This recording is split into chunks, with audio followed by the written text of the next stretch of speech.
Hello बच्चों, good morning. तो next आपके पास है DPP3 का सॉल्यूशन। कौन सा प्रोकैरियोट का कैरेक्टरिस्टिक नहीं है?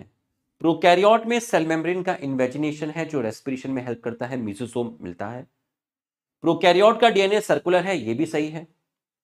प्रोकैरियोट में मेम्ब्रेन सिस्टम है। अब आप याद करिए, आपका जो क्रोमैटोफोर है वो एक्चुअल में मेम्ब्रेन का ही तो मॉडिफिकेशन है, सेल मेम्ब्रेन का ये भी है।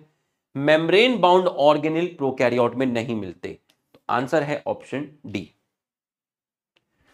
कौन सा मेसोसोम के लिए सही है? ये बैक्टीरिया में है, सेल मेम्ब्रेन की फोल्डिंग है, और ये वेसिकल, टिब्यूल और लेमेला की फॉर्म में भी हो सकता है। आंसर जाएगा ऑल, तीनों के तीनों सही हैं।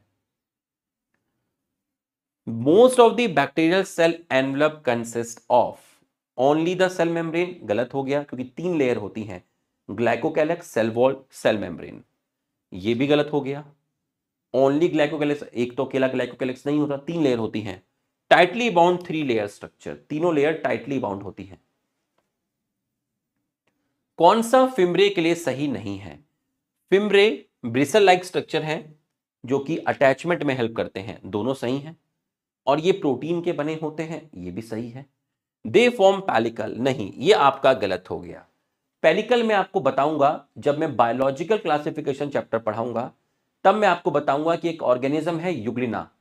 यूग्लिना में बाहर की तरफ एक प्रोटीनेशियस कवरिंग होती है जिसको आप पेलिकल बोलते हैं, ये हम बाद में पढ़ेंगे। Correct about bacterial cell envelope. बच्चों, एनवलप में सबसे बाहर ग्लाइकोकैलेक्स है, फिर अंदर सेल वॉल और सबसे अंदर cell membrane, option third. Plasmid एक एक्स्ट्रा क्रोमोसोमल डीएनए है। भाई, बैक्टीरिया में अपना मेन डीएनए है जिसको आप क्रोमोसोमल डीएनए बोलते हैं, न्यूक्लियोइड बोलते हैं, ठीक है, जीनोमिक डीएनए बोलते हैं। ठीक, इसके अलावा एक और डीएनए है एक्स्ट्रा क्रोमोसोमल, मतलब क्रोमोसोमल डीएनए के रेस्पेक्ट में एक्स्ट्रा, करेक्ट है। Small circular double stranded naked है, सही है। फिनोटिपिक कैरेक्टर वो एंटीबायोटिक रेजिस्टेंट जीन्स, सही है। जेनेटिक इंजीनियरिंग में यूज किया जाता है, बायोटेक्नोलॉजी में यूज किया जाता है।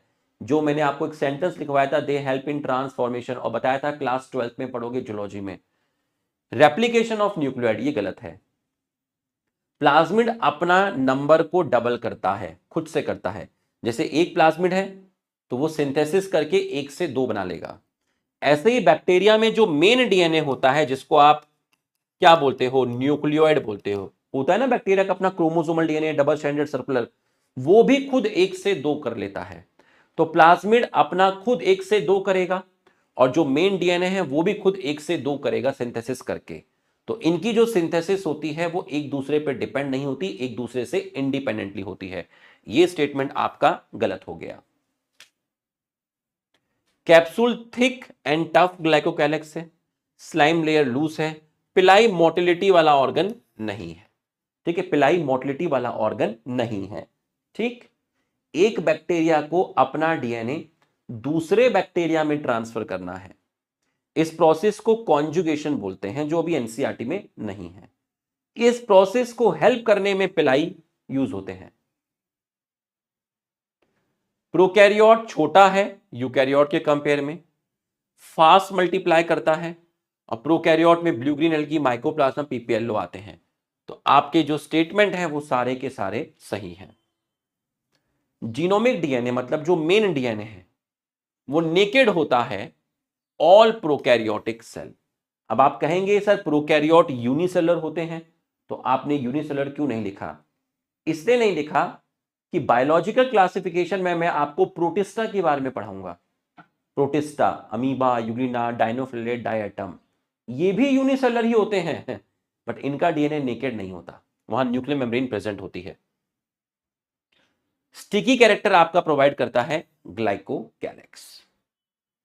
तो बच्चों, सॉल्यूशन हमारा कंप्लीट हुआ। Thank you.